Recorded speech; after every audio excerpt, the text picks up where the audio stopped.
sure. Okay, many of you know me, many of you don't. All right, we're gonna have a quick discussion. Okay, we're gonna lay it out for you, and I want you guys to draw. Don't just draw from the poem. We opened it up weeks ago. Right, my kids, we started with West African history. So before we jump into the slave trade, you know that these enslaved Africans came from places that had what? Civilization, which is an advanced society. We move into slavery, the causes of it. Okay, some of my students watch Roots. We want you to draw from your entire knowledge, okay, of what you know in this discussion. All right, my name is Ms. Cullum, 7th grade social studies. Woo! Can I get a clap? No? No clap? All right, cool. And we also have Mr. Asher, 7th grade social studies. We're here to have a discussion. It's a great month. It's February, and February is known for Black History Month. So we want to start our discussion with why do we celebrate Black History Month? Why is that important? Why do we celebrate it? I'm going to open the floor to you guys, for you guys to tell me, why do we celebrate Black History Month? Yes.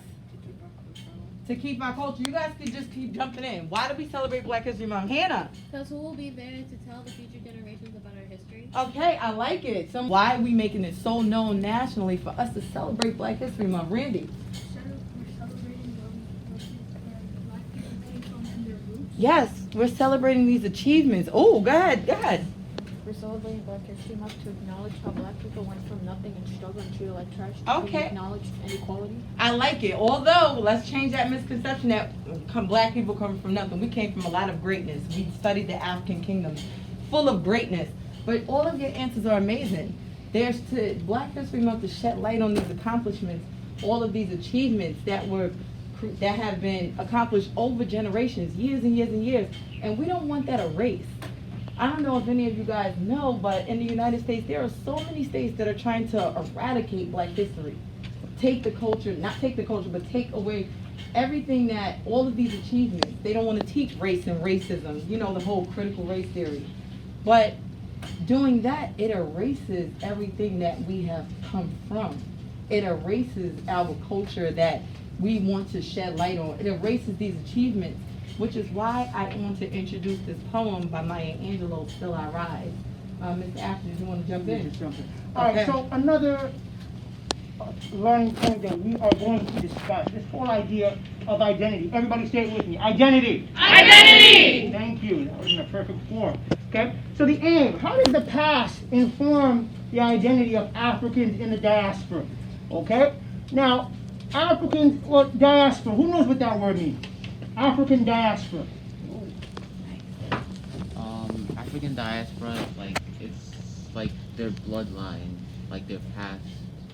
Past, okay, how about somebody go a bit further? Not really, I wouldn't say that I agree with that. Damon. There, in class, there was a person you were talking about, I forget his name, but basically he wanted the world to see Black people. He was tired of having to deal with systematic racism. Not quite. Okay. How about we look on the board? So Damon, read over here. Also referred to as the Black African diaspora is the voluntary and involuntary movement of Africans and their descendants to various parts of the world. The Arabic slave trade, 7th to 18th centuries, and the transatlantic slave trade, 16th to 19th century, are widely recognized as phases of a voluntary movement and are estimated combined 30 million Africans Dispersed. across the African continent and globally. Today, the largest population of people descended from Africa forcibly removed the African freestyle. In Brazil, the Caribbean, and the United States, and millions more in other countries. Vast movement of people across time and space meant that those who were part of the African diaspora have suffered similar problems and disadvantages. Similar problems and disadvantages.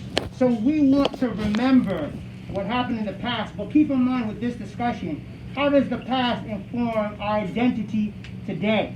So when we say African diaspora, say that word with me, African diaspora. African diaspora! Thank you. Okay? It says the involuntary and voluntary movement. So voluntary. Voluntary meaning what? They had a choice. I want to hear from Ms. Coney for you now. Yes, sir.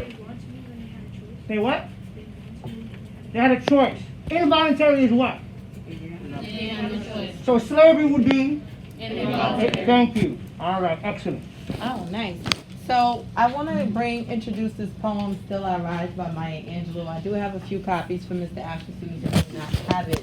I would like, if possible, may I have a student just read that poem out loud for me. You got to read it nice and loud. You want to go for it? Daniel, Hannah, Daniel. Daniel, go for it. Go ahead, Daniel. Still I rise by my Got it. Nice and loud for me. Okay. You may write me down in history with your bitter, twisted lies. You may showed me in the very dirt, but still like dust I'll rise. Does my sassiness upset you? Why you beset with gloom? 'Cause I walk like I've got oil wells pumping in my living room? Just like moons and like suns, with certainty of tides, just like hopes springing high, still I rise. Do you want to see me broken, bowed head and lowered eyes, shoulders falling down like teardrops, weakened by my soulful cry? Does my haughtiness offend you? Don't you take it awful hard, 'cause I laugh like I've got gold mines, digging in my own backyard. You may shoot me with your words, you may cut me with your eyes, you may kill me with your hatefulness, but still, like air, I'll rise. Out of the huts of history, shame, I rise. Up from a past that's rooted in pain, I rise. I'm a black ocean, leaping and wide, welling and swelling, I bear in the tide. Leaving behind nights of terror and fear, I rise. Into daybreak that's wondrously clear, I rise. Bringing the gifts that my ancestor gave. I am the gene and the hope of the slave. I rise, I rise, I rise. Thank you so much, Daniel. Give me Daniel a round of applause. That was amazing. Thank you so much. Just by listening to the title, for those of you who are following along with the words, what do you think this poem, the audience, is for? Yes, sweetheart. White Okay, it could be towards white people. It could, let's go. Go ahead. people who believe in life. Right, thank you so much. I want him to tailor his answer. You ready to hear that? Yes, keep going. Can you say it a little louder for us? People who believe in white supremacy. Okay, Hannah. People that didn't believe in black equality. Okay, and equality, black equality, or equality in general. Anyone else? What do you think? Who do you think the audience is tailored to? Yes. Well, I think it could be tailored to both white and black people. I think it could be tailored toward white people, either for like showing them, like reminding them what happened and like showing them their past. Okay. And I think it could also be like tailored toward black people to like, you know, like motivate them and show them that they can like rise up through anything. Nice. I love it. That was excellent. He raised a good point. It's towards. Let's take color away from it, because you guys are like just lasering in on color. Let's take color away from it. Let's use some other social studies words. Maya Angelou is stating "Still I Rise." What do you even think that means? What does "Still I Rise" mean? How is that even important? Daniel. Still I rise means she can offend and they may not like her, but she still rises. She still rises over what though? What do you think she is rising from? Over what? Yes. All the disadvantages. I love it. What are some disadvantages, since we're spreading light on Black History Month? What are some disadvantages that the black minority has gone through or even still goes through today that we see on TV? Yes, Randy. They're treated as objects and not given equal. Okay, not given equal rights. Anything else? Jared. They are judged by the way that they look. By the way that they look. Yes, baby. They don't get like enough jobs, like good jobs, and even if they get good jobs, they don't get paid as equal as others. Excellent. What can be ways that we can fight back? Let's think about Black History Month and why we celebrate it. What are ways that the black minority can still rise? Yes, Cassine. The protest? Oh, protests. Do we see a lot of protests happening to this day? Yes. Why do you think there are protests happening? Yes, Hannah. For equal rights. Equal rights. Is equal rights, would you say that equal rights is something that is at the forefront of the problems in America? No. Oh, I like it.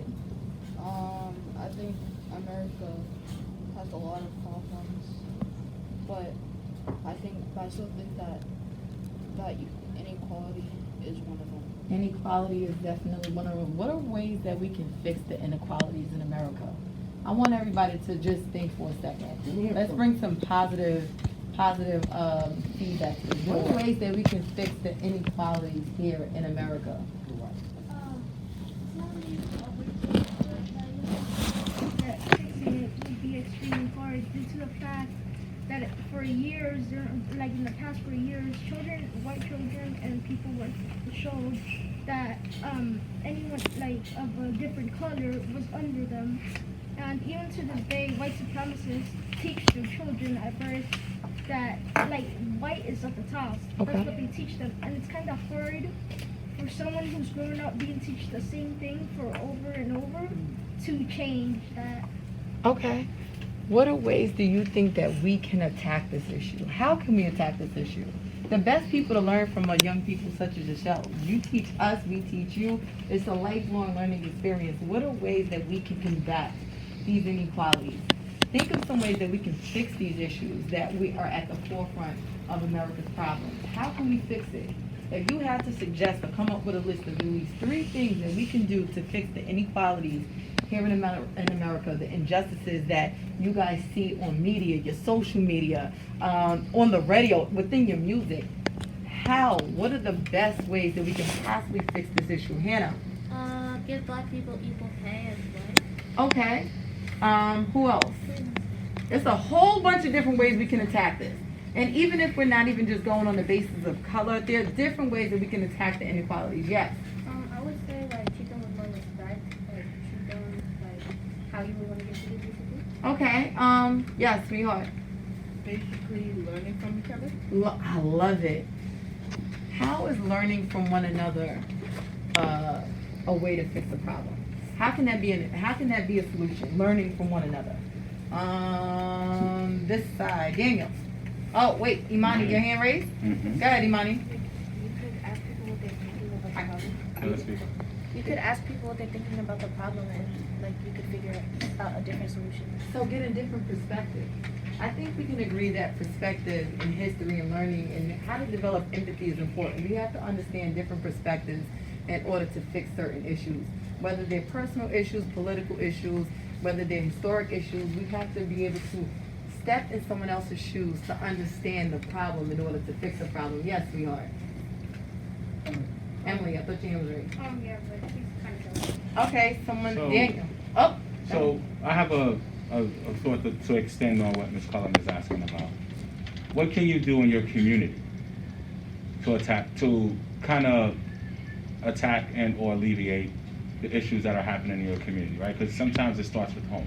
Yeah. So what can you do in your community to have people think of all of us differently? Let's go with Jared, then Daniel. To try to remind you about the history of what people did.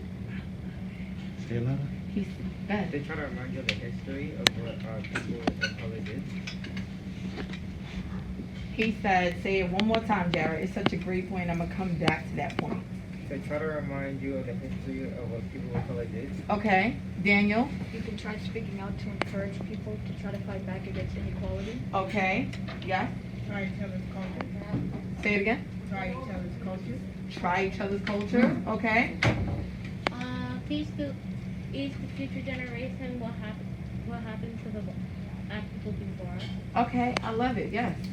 So like learn and understand each other and how each other feels about everything. You guys are like blowing this out the water. You guys are blowing this totally out the water. Gabby.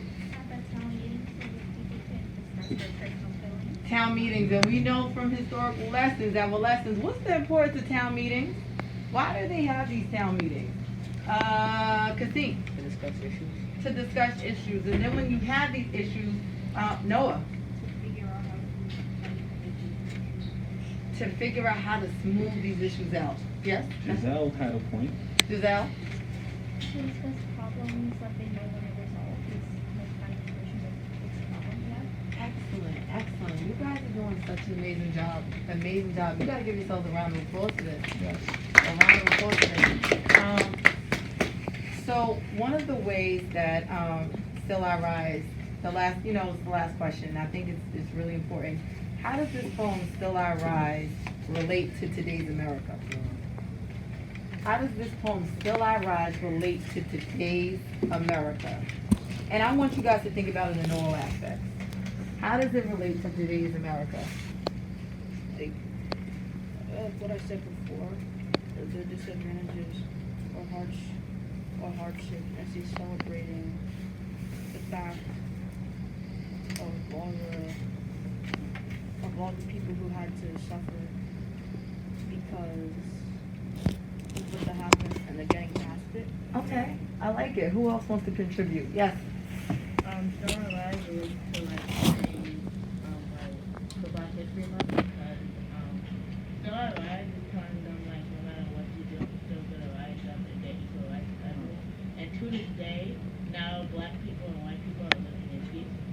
Okay, I like it. Ooh, Emily. I would like to add on to what Tristan said. Still alive, I really to the real word in my eyes because, like, I know, like, I see more black people like standing up for themselves now, like, especially against police brutality, like, about the racism system. And I feel like, and the poem too was just like, you may shoot me with your words, you may cut me with your eyes, you may kill me with your hatefulness, but still like how, right? So that basically proves our point as to why like, she's standing up for herself, talking like, even if you bring me down, I'll still bring her up. I love it. I love it. I want to be able to like chime in on what you guys are stating, but I gotta like feed into y'all. Go ahead, Hannah. That no matter how many times they try to erase our culture, no matter how many times they make us struggle, no matter how many times they go through shame, like black people still they'll rise up and be powerful again. I love it. So all of you guys are like, your answers are all coming into like, regardless of these racial inequalities that feed the status quo, there's always a inner strength. This poem is showing some type of inner strength where you rise against any adversity, where you're rising to the challenges that are set forth in front of you. And no matter what, nothing's gonna keep you down.